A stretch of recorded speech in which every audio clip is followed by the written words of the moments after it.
23. februar. Sveti sveštenomučenik Polikarp, episkop Smirnski. Ovaj veliki muž apostolski rodio se beše kao neznabožac. Sveti Jovan Bogoslov uvede ga u veru Hristovu i krsti ga. U ranom detinjstvu Polikarp osta siroče i prema nekom snoviđenju primi ga jedna plemenita udova, Kalista, koja ga kao sina podiže i vaspita. Beše Polikarp od detinjstva blagočestiv i milosrdan.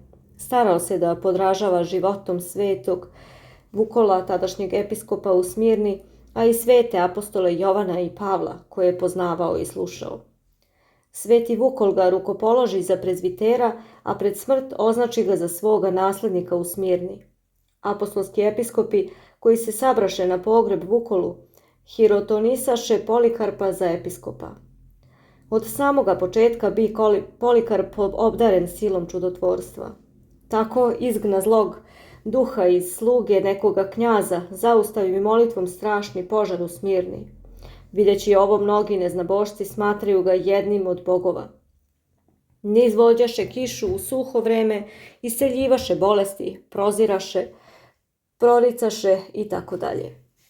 Postrada za vreme cara Marka Avrelija. Na 3 dana pred smrt proreče sveti Polikarp: kroz 3 dana ću biti sažežen na ognju radi Gospoda Isusa Hrista. I kad ga 3. dan vojnici uhvatiše i povedoše na sud, on uzviknu: neka bude volja Gospoda Boga mojega. A kada ga sudija savjetovaše da se odreče Hrista i prizna rimske bogove, reče Polikarp: ne mogu promeniti bolje za gore.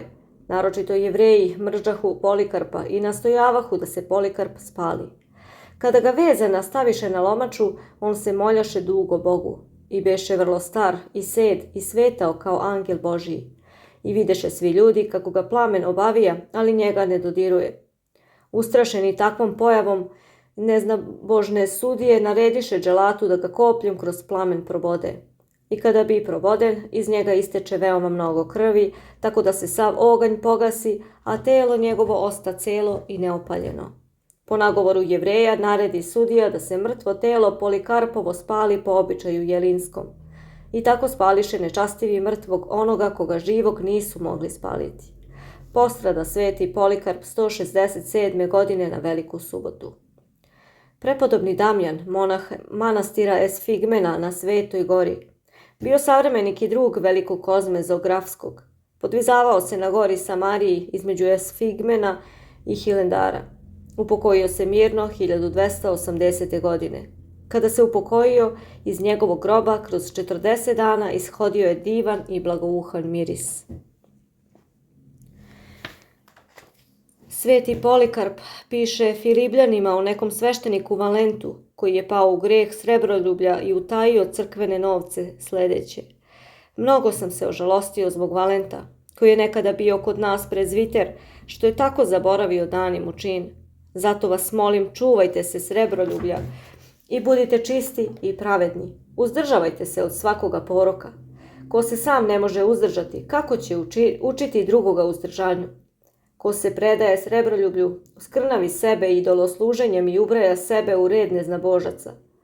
Ko ne zna suda Božijega, ili zar ne znamo da će svet suditi svetu, kao što uči Pavle? Ja uostalom nisam ništa sličnoga primetio u vas, niti sam što čuo u vas, među kojima se podvizavao blaženi Pavle i o kojima se on s pohvalom odaziva u početku svoje poslanice Filibljanima. Vama se on hvali po svim crkvama koje su u to vrijeme poznale Boga, a mi ga još ne besmo poznali, to jest Polikarp i žitelji Smirne.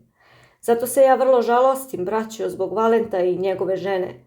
Neka im da Bog da se istinski pokaju, a vi budite u tome blagorazumni i ne smatrajte ih za neprijatelje, no postarajte se da ih ispravite, kao stradajući i zabludele članove, da bi sve telo vaše bilo zdravo. Postupajući tako, vi sami sebe naziđujete. Tako su svetitelji postupali s grešnicima, obazrivo i bolećivo. Obazrivo da bi druge predupredili od sličnoga greha i bolećivo da grešnike ispravili i spasli. Sozercanje. Da sozercavam Gospoda Isusa u razgovoru sa ženom Samarijankom I to kako je ženi najpre sav zakorovljen telesnim mudrovanjem, kako krotki Gospod postepeno uzvodi njen ka višem i duhovnijem umovanju, kako se taj susret završava obraćanjem mnogih ka Hristu.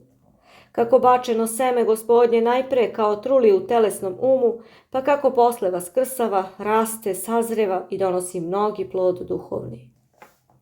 Beseda o poslovima Hristovim. Poslovi koji mi dade Otac da ih svršim, ovi poslovi koje ja radim svjedoče za mene da me Otac posla. Kakvi su to poslovi Hristovi, braćo? To su poslovi domaćina koji se vratio s puta i našao kuću opljačkanu i opustošenu. To su poslovi lekara koji je ušao u najkužniju bolnicu i doneo lekove i počeo da leči. To su dalje poslovi cara koji se vratio u državu svoju i našao je podeljenu i razvaljenu i podanike svoje kao roblje u tuđini. To su poslovi starijega brata koji je otišao u daljinu da potraži mlađu braću, odlutalu i zabludelu, osiromašenu i podivljalu. To su još poslovi učitelja i pastira i junaka i hranitelja. Vaistinu to nisu mali poslovi. Običan čovek sa najvećom svetskom učenošću i umešnošću i hrabrošću ne bi mogao svršiti ni za 3000 godina one poslove koje je Hristos svršio za 3 godine. Ne jedan čovek, nego svi ljudi, svi u vremena, zajedno ne bi mogli posvršavati Hristove poslove ni za svu večnost. Kako je Gospod posvršavao tolike poslove? Pomoću 5 glavnih čuda, poniženjem, rečju, delom, krvlju i vaskrsenjem. Šta svedoče poslovi Hristovi? Svedoče prvo da ga nije zemlja poslala, nego nebo. Drugo, da ga nije poslao angel, nego sam Otac nebeski.